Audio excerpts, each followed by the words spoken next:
Boa noite, senhores espectadores. Estamos de volta com mais um programa à luz do Espiritismo para continuarmos a temática religiosidade, espiritualidade e saúde. O nosso convidado de todas as quartas-feiras está mais uma vez connosco, Coronel Costeira, muito boa noite. Vamos então retomar o tema e eu gostaria de lhe colocar uma questão que poderá inclusivamente criar alguma polémica. Trata-se da problemática da psicologia ou da psique. Kardec fala muito nas suas obras de psicologia, de psicológico, e pode afirmar-se que existe alguma diferença entre o problema espiritual e o problema psíquico? Bom, a palavra, dizer que Kardec aplicou a palavra é um pouco aleatório, porque nós conhecemos, enfim, a codificação em tradução. Foi traduzido ao português, e numa época, com certeza, que as palavras que se utilizavam eram determinadas, e, portanto, o tradutor, provavelmente de psicologia, que terá feito a tradução para psicológico ou tudo relacionado com a psicologia. O que é facto é que em si não há nenhuma contradição.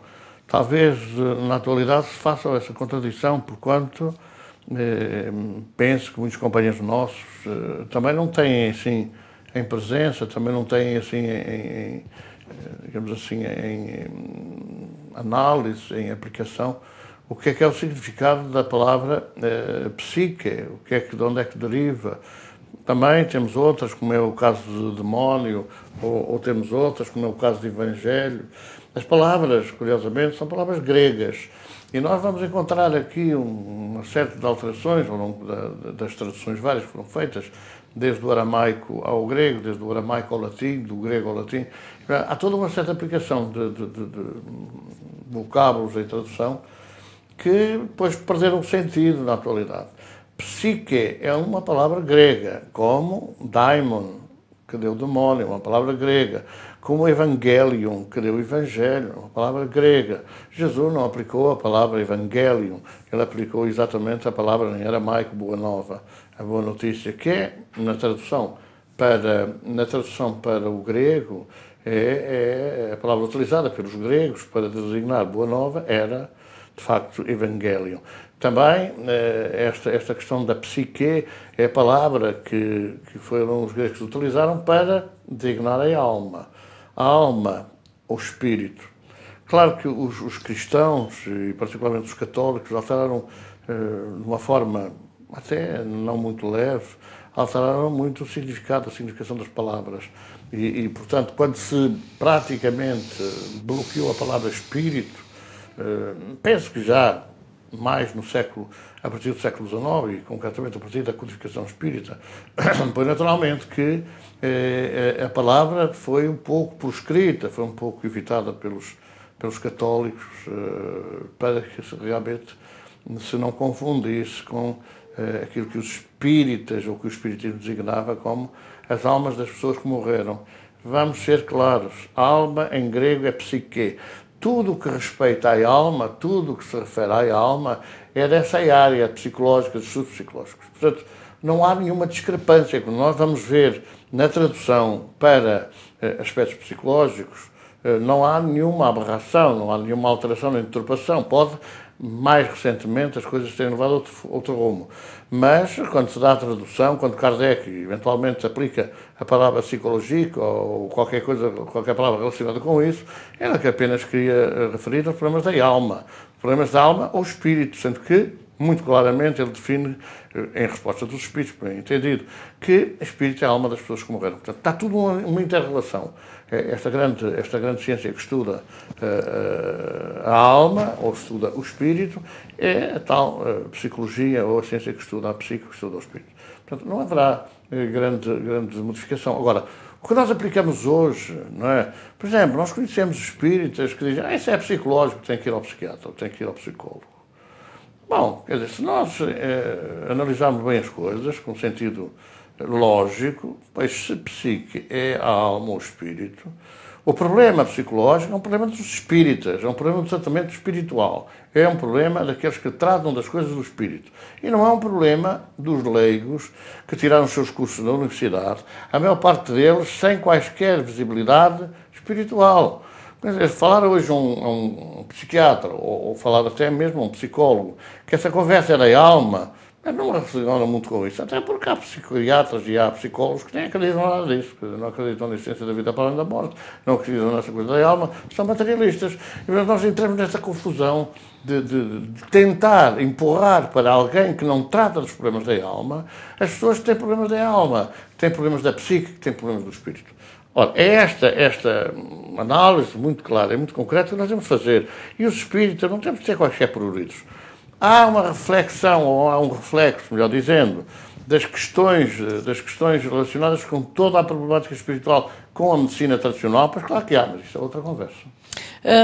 De que forma é que nós podemos diferenciar as facetas psicológica e espiritual, considerando um ser individualmente? Bom, o que acontece, no meu entendimento, é o seguinte. É evidente que nós, espíritos, temos problemas, digamos assim, temos ausência de saúde, ou temos problemas com a saúde de espíritos. Não, todos temos, não há ninguém que não tenha.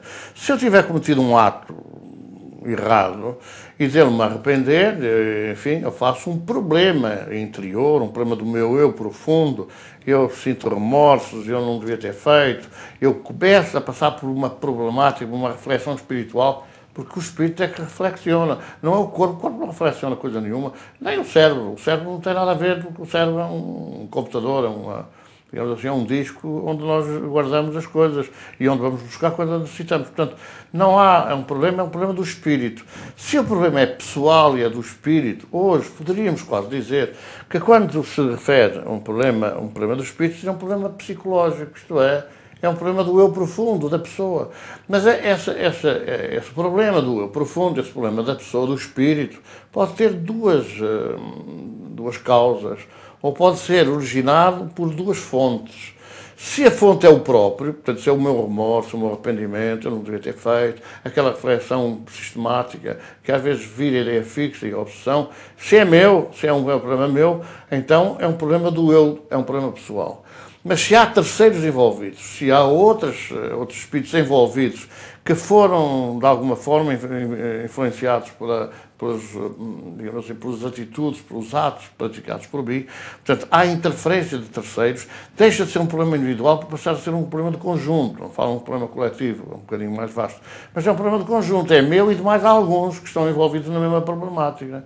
E aí, embora seja um problema psicológico, já vira da alma, com certeza, já vira com características diferenciadas, nomeadamente do espírito que somos e do espírito que são os outros, e que, envolvidos no mesmo problema, se influenciam mutuamente. Portanto, é essa distinção que se deve tomar. Podemos dizer, quando a gente fala em problema espiritual, é um problema geral. É um problema geral, é um problema do espírito ou dos espíritos. Quando nós falamos de um problema psicológico, se formos tomar, digamos assim, aquilo que é consensual nos problemas académicos, na área das licenciaturas, nós temos que dizer que é um problema pessoal do próprio, não havendo terceiras interferências. Quase sempre, aquilo que nós fazemos, aquilo que nós cometemos, os erros, influenciam sempre, têm sempre influência à nossa volta. Até porque o pensamento voa e muitas vezes bate à porta das pessoas que estão interventivas ou que participaram no mesmo ato em si. E, portanto, nós não podemos dizer que estamos sozinhos no universo, nós influenciamos uns aos outros.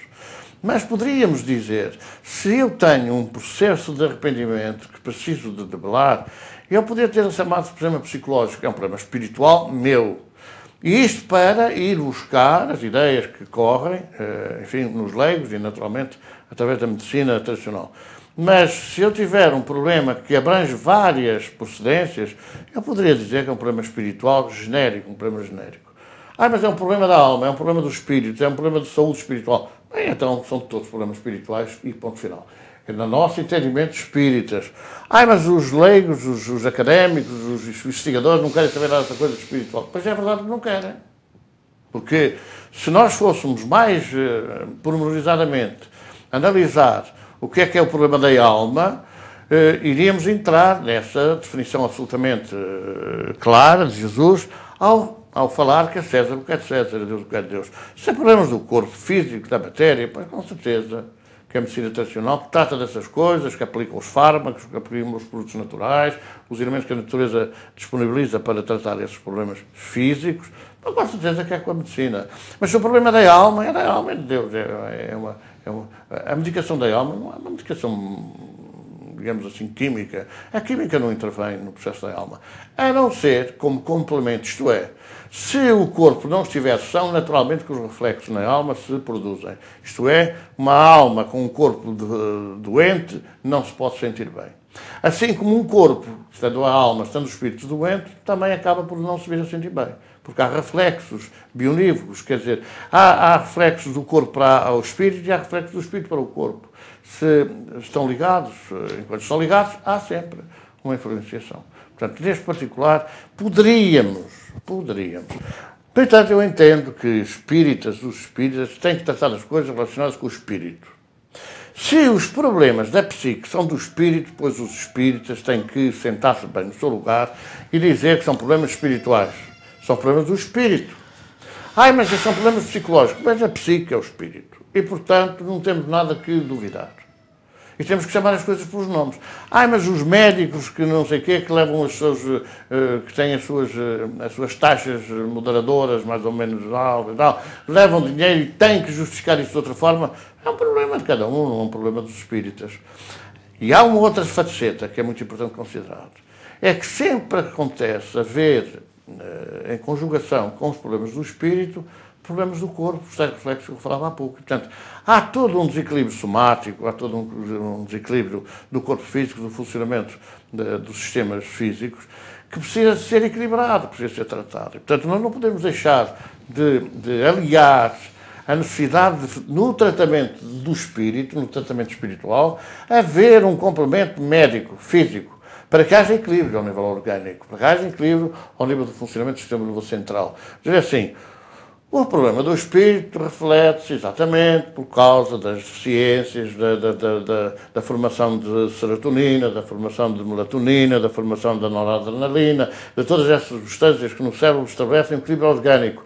E nesse particular, quando as coisas acontecem, deve haver intervenção médica para que haja um tratamento de choque com a aplicação dessas substâncias artificiais, digamos assim, no sentido em que não são do corpo da pessoa que recebe. E, portanto, tem que haver um tratamento de choque, que é um tratamento necessariamente limitado. Os antidepressivos hoje são medicamentos da área, exatamente, com a sua composição com serotonina e, portanto, naturalmente com melatonina. E, portanto, todas essas substâncias vão procurar compensar aquilo que há deficiente ou que há em excesso no organismo.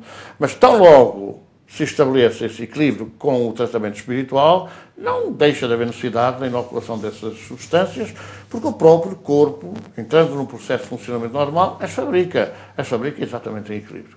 E nós não podemos deixar de ter essa noção. Portanto, fanatismo não existe. Não, isto é espiritual e é espiritual. Não. Há um complemento físico que às vezes há necessidade de ter, enfim, também no aspecto, por exemplo, das vitaminas, do tratamento vitamínico, e às vezes até um tratamento antimicrobiano. Então, para a gente saiba que a glândula timo fabrica os linfónodos, que são células que atacam os micróbios, atacam os vírus.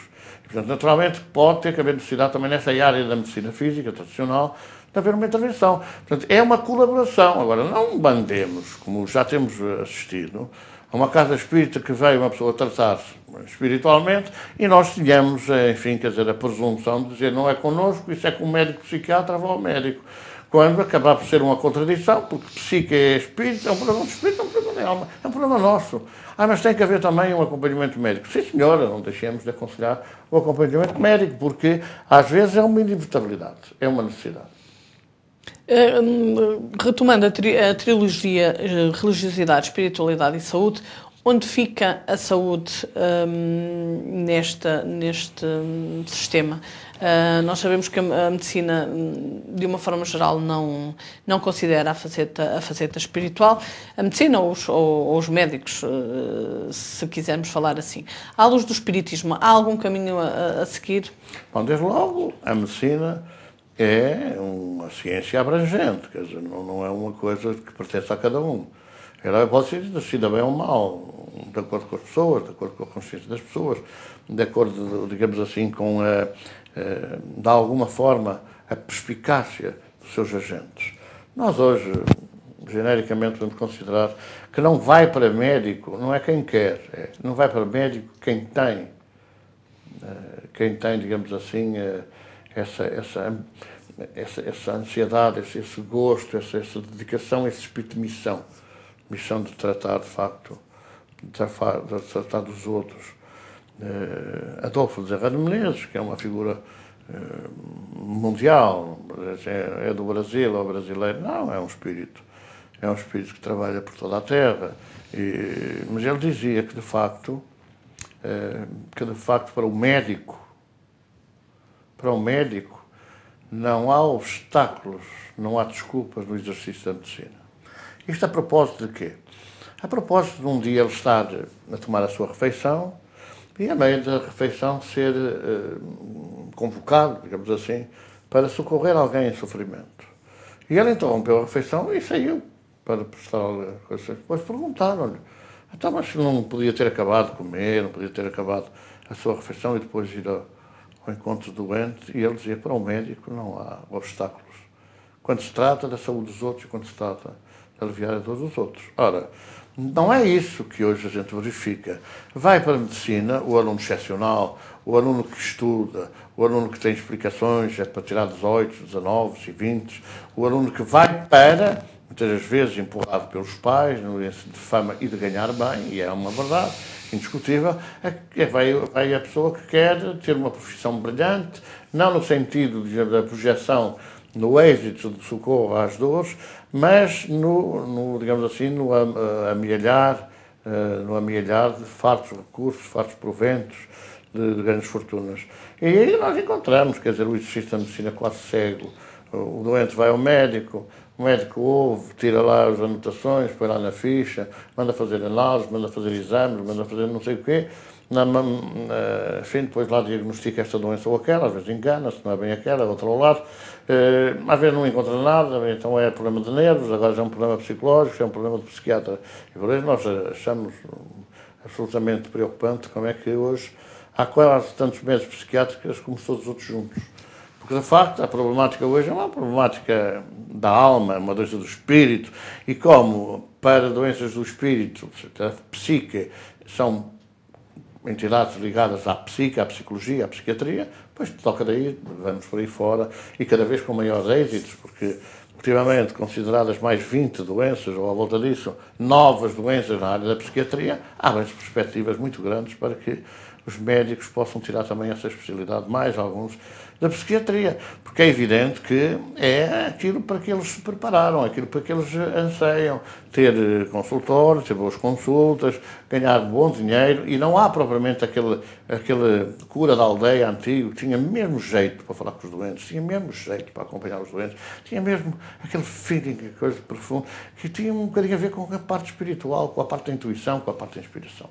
E, portanto, é essa situação que nos leva a pensar que, de facto, a medicina hoje é um pouco cega, é um pouco didática, é um pouco, digamos assim, catedrática. São pessoas ligadas ao saber, eu sei, e ponto final, é que o doente morreu não é por causa de um erro, é por causa de que tinha que morrer e pronto, e morreu e terminou.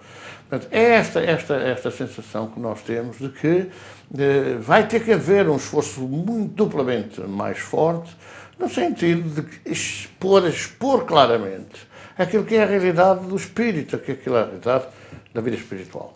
Enquanto assim não acontecer, enquanto os médicos não forem de alguma forma despertados para essa realidade, nós continuaremos a ter uma medicina material, uma medicina materialista, que tem muito pouca preocupação com a parte espiritual. E é a medicina que nós falamos porque é aquilo que é o exercício, digamos assim, o exercício dessa arte. Porque, em boa verdade, a medicina é morfa, é neutra. A medicina pode ser usada pelos que acreditam ou pelos que não acreditam. Pode ser usada pelos bons médicos e pelos maus médicos. Embora os maus sempre justifiquem com a medicina os seus erros, portanto nunca erram. Portanto, é esta realidade que vai ter que ser, de alguma forma, transformada, modificada, quando o mundo reencontrar de novo Deus no seu caminho. E aí nós vamos ver Não o que é de César é de César, o que é de Deus seja de Deus, mas aquilo que é do espírito, aquilo que é a realidade espiritual, se vai sobrepor a todas essas ânsias, todas essas ambições, essa megalomania do lucro fácil. E nós vamos encontrar hoje, na sociedade moderna, quem está bem estacionado na sociedade são, de facto, médicos, que usufruem grandes proventos, advogados, que usufruem de proventos que escapam a todas as normas de fiscalidade e fiscalização, porque podem fazê-lo, não digo que seja o rei na barriga, mas têm, de facto, o poder, a autoridade sobre que os beneficia, que esconde muitas vezes as suas responsabilidades, e nós vamos ver esta sociedade marcada por isso mesmo, em que ninguém toca, um sistema corporativo em que ninguém toca, porque o interesse é o do lucro que está em jogo. Quando o espírito começar a influenciar mais esta realidade, quando e está para breve, isso não vai tardar muito tempo, quando as realidades do mundo espiritual envolverem todas essas entidades, aí o mundo vai levar uma volta muito grande, e neste concreto também, esta trilogia religiosidade, espiritualidade e saúde vai naturalmente levar uma grande volta. A medicina vai deixar de ser exercida por materialistas, como é a esmagadora maioria, mas vai, ou espiritualista de fim de semana, mas vai naturalmente enverdar por um caminho diferente. Permita-me referir uma situação, e peço desde já desculpa se estiver errada. Há uns anos atrás, quando foi o referendo sobre o aborto, nós vimos na sociedade várias correntes e algumas religiosas virem defender a sua dama e virem esclarecer o porquê que seriam a favor da vida e não contra o aborto, e não vemos os espíritas defender também a sua posição perante esta questão. E vemos que, efetivamente, não há uma intervenção na sociedade em geral dos centros espíritas em várias questões, e nomeadamente no esclarecimento desta questão sobre a interferência da espiritualidade na nossa saúde. Concorda? Existe algum caminho a percorrer? A questão é mesmo aqui entre religião e matéria, e vida material. Ou melhor, entre a medicina e os médicos, também é a mesma coisa, é entre os centros e os espíritas, ou entre o espiritismo e os espíritas. Quer dizer, os centros espíritas são paredes, são paredes que não têm vida, não têm vida. Quer dizer, se os espíritas que se encarregam de dar vida a uma casa espírita não a dão, o problema não é da casa espírita, o problema é dos espíritas. E, portanto, o que acontece aqui é que nós, e os nossos companheiros, de uma forma generalizada, se omitem muito. A ideia que Jesus deixou, e nós falamos muito de Jesus, é o modelo e guia da humanidade, é o caminho, a verdade e a vida, os espíritas somos muito curiosos nesse particular, defendemos essa questão acerrimamente, mas depois não fazemos nada por isso. Isto é, depois não tomamos Jesus como o grande orientador, né, destas questões e, portanto, o que Jesus falou foi: ide anunciar a boa nova a toda a criatura. Leia-se em grego aportuguesado, ide evangelizar. Ora, o que ocorre é que os espíritas dizem: não, nós estamos para evangelizar. Mas Jesus não falou para estarmos, disse para irmos evangelizar, para irmos espalhar a boa nova a toda a criatura. E o que ocorre hoje é que as casas espíritas são casas de pedra. Bom, também pode ser de pelador, não interessa, pode ser assim, um material qualquer. Mas são casas frias, geladas, porque os espíritas, somos espíritas, convertemos ao espiritismo, falamos muito de Kardec, falamos muito de todas essas coisas, mas estamos fechados à espera que as pessoas que têm do espiritismo uma imagem verdadeiramente negativa venham ter connosco. Quando nós não somos capazes de dar a imagem real, a imagem verdadeira, o que é o espiritismo e do que deve ser o trabalho dos espíritas.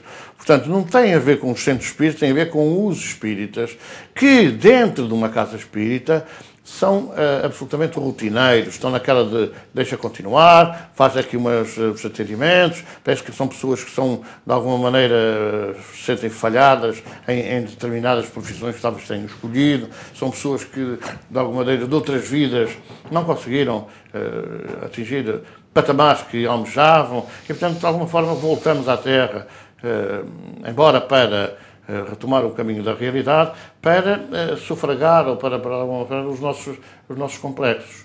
E, portanto, estamos ali à espera que alguém se dê ao luxo de vir me perguntar, porque eu sou um senhor, eu estou ali. Quem quiser vir que venha, agora eu não estou agora a misturar-me com o povo e tal, a falar de Jesus, a falar da verdade espiritual, a falar do Espírito, a falar da comunicação espiritual. Trata-se deste momento de um amorfismo que parece que teima em terminar, teima em ser modificado. Ora, se nós, e falamos agora no caso dessa intervenção social a propósito da vida ou a propósito da morte, a propósito do aborto ou a propósito da defesa da vida, com certeza que nós podemos dizer, já o referimos noutras oportunidades, mas podemos dizer que nas dezenas de milhares de prospectos que espalhamos nessa altura desse referendo aqui na nossa cidade, a propósito não de contrariar o aborto ou de atacar aqueles que defendiam o aborto, mas no sentido de apoiar aqueles que defendem a vida, aí nós conseguimos, de facto, espalhar a verdade, sem qualquer rebuço, sem atacar ninguém, sem condenar quem quer que fosse, mas conseguimos que os resultados no nosso Conselho fossem, nessa época, os mais elevados, ou até os segundos mais elevados em termos de percentagem de nãos à morte e de sim à vida. Fora a ordem dos 72%, salvo erro, a percentagem do povo que votou contra a morte. Ou melhor, que votou a favor da vida. A receptividade dessa divulgação foi extraordinária e é isso que os espíritas devem fazer, no sentido da positiva. Os médicos fazem, são materialistas, é um problema deles, não tem nada a ver com isso. Portanto, a gente não deve atacar a postura da maior parte da ciência laica, que é uma ciência materialista. Não tem nada que atacar isso. As pessoas são aquilo que são, e não é por causa de nós atacarmos ou deixarmos de atacar que elas vão mudar, que não vão mudar. São interesses instalados, são envolvimentos em questões políticas e em questões sociais de defesa da sua dama, que nós não vamos alterar. Agora, nós vamos inverter as coisas, é no sentido de esclarecer a nossa posição. O que é que nós fazemos? Qual é a nossa prática, os nossos hábitos? Há muito poucos dias, uma mensagem que chegava do mundo espiritual, uma figura que também é muito querida entre os espíritas portugueses e naturalmente no Brasil é das figuras de Proa, depois de José Raponês, Chico Xavier, etc. E Eurípides Barçanufo. Eurípides Barçanufo, pronto, foi um trabalhador incansável do espiritismo enquanto reencarnado, da área da ajuda, etc.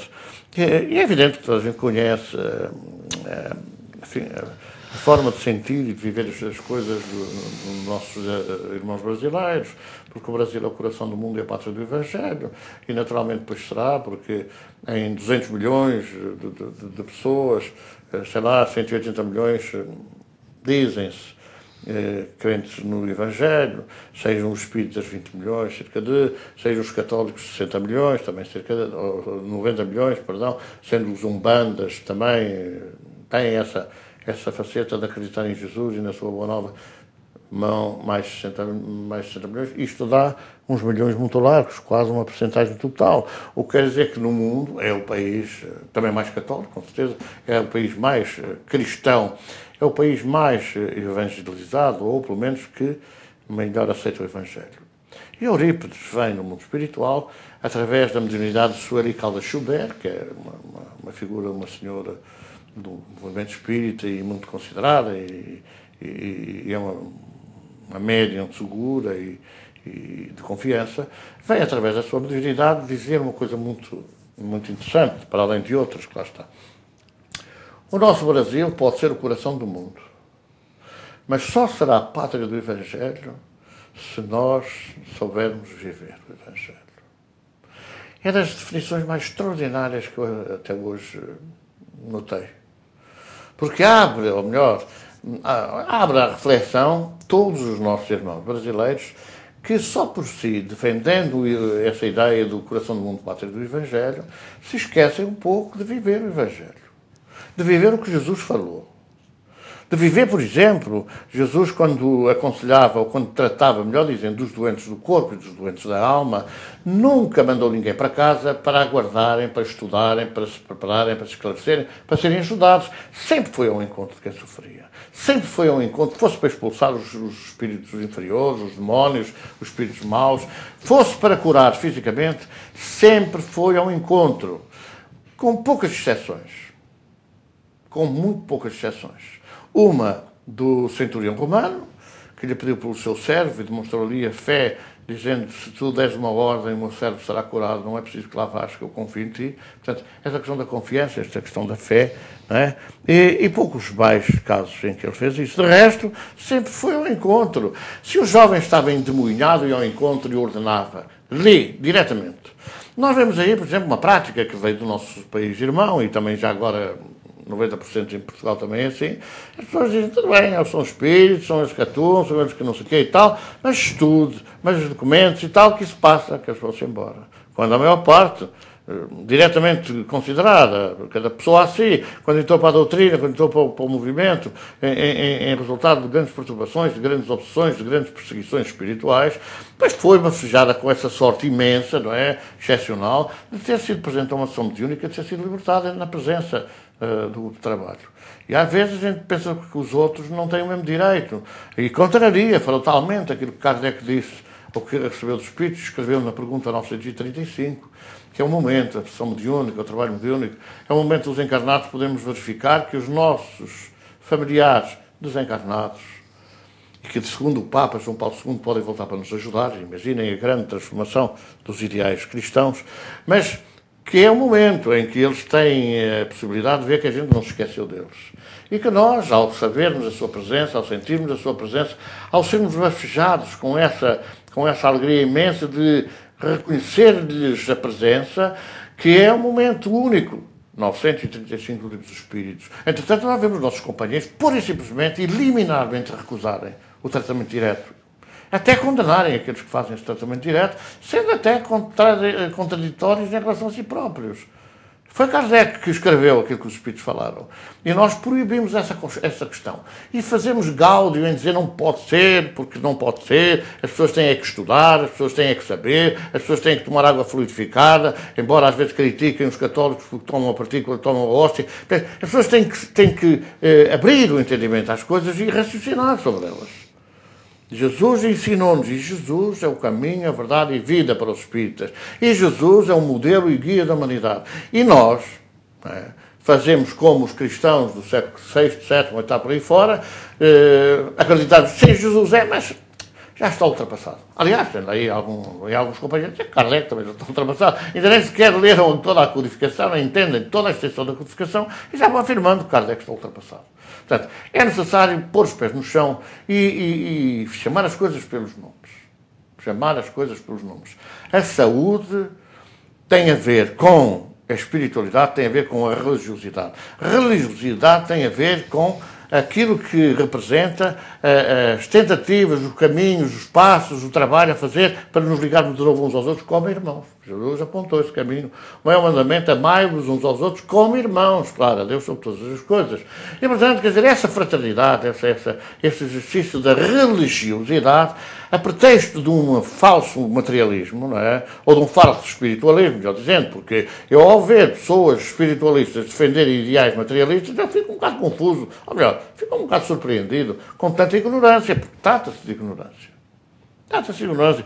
Os espiritualistas que são de fim de semana e que durante a maior parte da sua vida são materialistas, têm que pôr um bocadinho de ordem no seu raciocínio, têm que pôr um bocadinho de ordem na sua conduta, no seu comportamento. E, portanto, religiosidade é espiritualidade, ou é marcha para a espiritualidade. Se nós nos ligarmos uns aos outros como irmãos, naturalmente que seremos ligados no Pai, que é Deus, que nos criou. E, portanto, é indiscutível que para nós termos uma saúde espiritual e temos uma saúde material, temos que viver a religiosidade, temos que viver a espiritualidade. Até porque Jesus falou que ia preparar-nos um lugar aonde?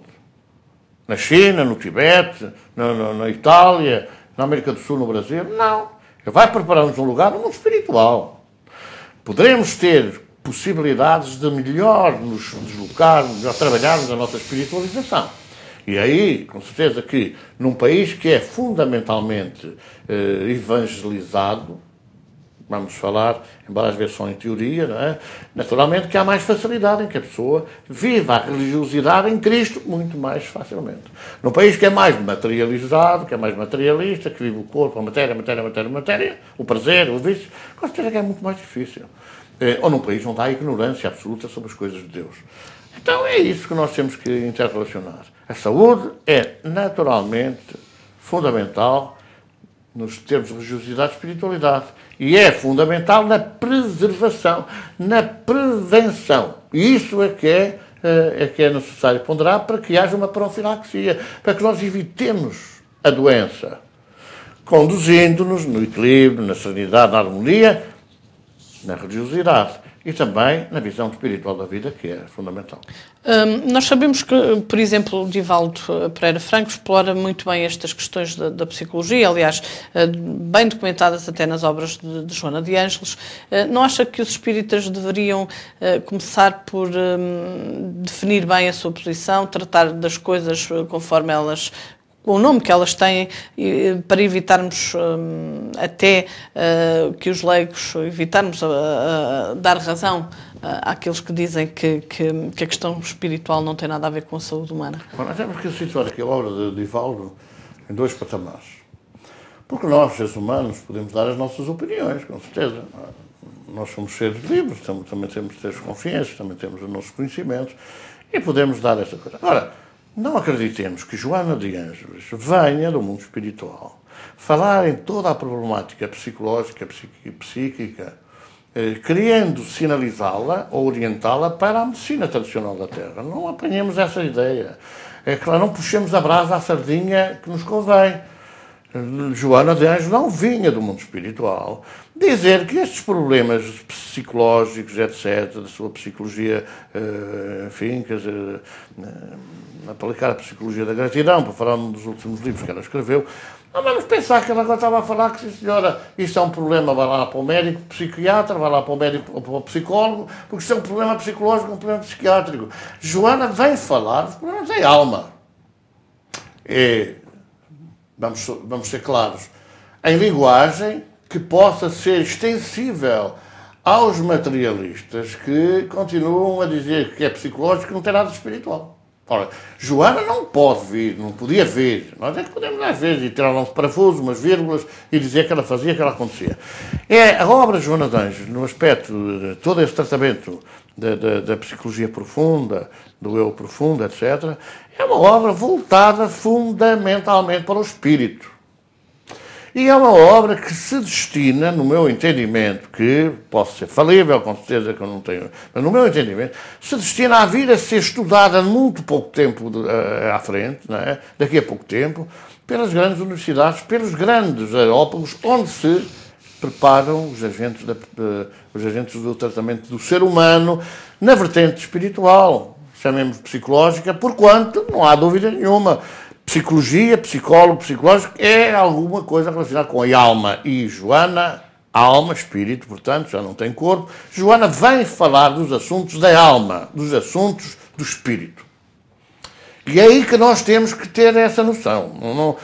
Porque o Divaldo disse-me que isto era um problema psicológico, para ir ao médico, ele faz uma regressão da memória, que isto não é espiritual.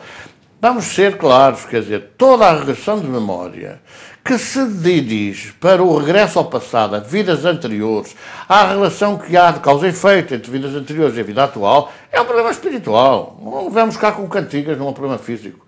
Não é possível que alguém espírita diga a alguém com problemas assim, olha, isto não é um problema espiritual, isto é um problema de médico, vão arranjar um bom psiquiatra, um bom psicólogo e façam uma regressão de memória que isso resolve. Uma regressão de memória tem a ver com o espírito. Isto tem a ver com o espírito, é um problema espiritual. Não é um problema de médico, é um problema espiritual. Mas os espíritas não fazem regressão de memória. Não é verdade. Ao darmos, ou melhor, o espiritismo, ao darmos a abrangência do que é vida depois da vida, das vidas sucessivas, abre portas a que nós próprios descobramos o que é que estará por detrás dos efeitos que hoje sentimos. E porque nós sabemos que todo efeito tem uma causa e também sabemos, segundo o conselho de Jesus, que não se semeiam trigo no meio dos espinheiros. E que nós, ao recebermos espinhos, certeza não semeamos trigo no passado. Ao recebemos joio na nossa vida, problemas de toda a ordem, não foi isso que nós semeamos no passado, foi. Porque nós não semeamos o bem, o amor, o perdão, a ajuda, a caridade no passado, para agora estarmos a receber espinhos e abrolhos e dificuldades. Se as recebemos é porque nós as semeamos. E, portanto, não há nada que saber. A regressão de memória é passível de ser feita por cada qual, por cada um. Eu conheço inúmeros casos, pessoas fizeram a sua revisão de memória e não encontraram a causa dos seus problemas. Porque só encontrarão a causa dos seus problemas quando, em limite, chegar o ponto de serem perdoados. Os teus pecados são perdoados, levanta-te e anda. Não, a paralisia foram os teus pecados do passado. É Jesus falando para o paralítico. Portanto, nós podemos analisar as coisas assim, o que é que se passa comigo, o que é que eu vivo, quais são as dificuldades, as angústias, etc. Então, faça isso, o que a gente semeou é igual, foi da mesma ordem. Então não interessa saber se era ministro, se era secretário, se era pedreiro, se era carpinteiro. Fizemos a mesma coisa. E fazemos um retrato muito claro do que achamos, é porque fizemos. Mas é mais chique ir a um médico que demora não sei quantas horas, faz não sei quantas regressões, e depois chega ao fim e não diz nada, quer dizer, apresenta meia dúzia de causas que não estão diretamente relacionadas com o efeito. Porque enquanto não se chegar a hora de nos libertarmos dos efeitos, nós não vamos saber quais são as causas. E quando chegar a hora de nos libertarmos dos efeitos, está claríssimo que foi por aquilo que a gente pagou aquilo que pagou. E esta é a grande realidade. Chegamos ao fim do nosso tempo. Relembro, na próxima programa iremos responder algumas questões dos nossos espectadores. Até à próxima quarta-feira. Quanto a si, sabe o nosso e-mail asevviseu@gmail.com. Ficamos à espera de suas questões. Até à próxima quarta-feira, se Deus quiser. Boa noite.